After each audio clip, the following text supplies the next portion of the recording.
बाळा थोडं थांब, जरा श्वास घे. तू कोणापासून काय लपवतोयस? तुला वाटतंय की तुझ्या चेहऱ्यावरचे खोटे भाव मला दिसत नाहीत. अरे मी तर तुझ्या अंतरात्म्यामध्ये वाचतो. तुझ्या रक्ताच्या प्रत्येक थेंबात आणि श्वासात मी आहे.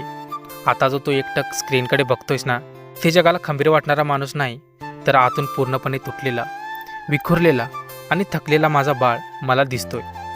तुझा तो दररोजचा संघर्ष, ते पैशाचं कधीही न संपणारं टेन्शन, हप्त्याची चिंता आणि रिकामा होत जाणारा खिसा, कुटुंबाची ती अवाढव्य जबाबदारी, जिथे प्रत्येकाला वाटतं की तू सुपरमॅन आहेस आणि तुला काहीच त्रास होत नाही, आणि तुझ्या मनाच्या खोलकोपऱ्यात गाडून टाकलेल्या तुझ्या स्वतःच्या त्या अपूर्ण इच्छा, ज्यांच्याकडे बघायलाही तुला आता वेळ उरलेला नाही.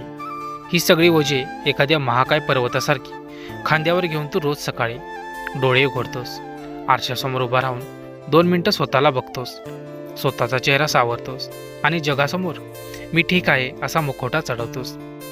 मला माहिती आहे रे, तू आता खूप दमला आहेस. तुझा जीव आता मेटाकुटीला आलाय. कधी कधी रात्रीच्या भयान शांततेत एकटं असताना तुला वाटतं ना की सगळं सोडून कुठेतरी दूर निघून जावं, अशा ठिकाणी जावं जिथे कोणी ओळखणार नसेल, तिथे कोणतीही जबाबदारी नसेल, जिथे फक्त तुला स्वतःसाठी जगता येईल. पण तू जाणार नाहीस आणि जाऊही शकत नाहीस, कारण मला माहिती आहे तुझ्यावर काही निष्पाप जीवांचा विश्वास अवलंबून आहे, काही म्हाताऱ्या डोळ्यांमधील स्वप्न आणि काही माणसांचे प्राण तुझ्या अस्तित्वावर टिकून आहेत. तुझ्या घराचा न बोलणारा पण सगळं दुःख निमूटपणे स्वतःच्या पोटात घेणारा सर्वात मजबूत आधारस्तंभ आहेस. तुला वाटतं तू एकटा आहेस. तू जेव्हा रडतोस ना, तेव्हा तुझे अश्रू मी माझ्या हातावर झेलतो. वेड्या रडायचं असेल तर खुशाल रड, ढसाढसा रड. माझ्यासमोर रडताना कसलीही लाज किंवा हार मानू नकोस, कारण तू हार मानलीस तर तुझा परिवार कोलमडून पडेल. लक्षात ठेव, हा फक्त एक वाईट काळ आहे, तुझं पूर्ण आयुष्य नाही.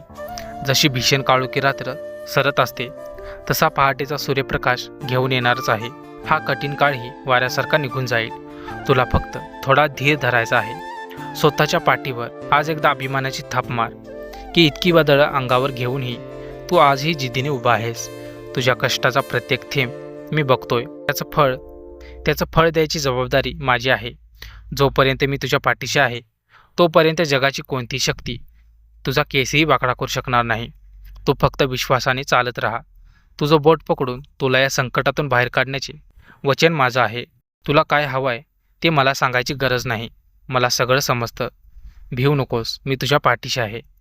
श्री स्वामी समर्थ.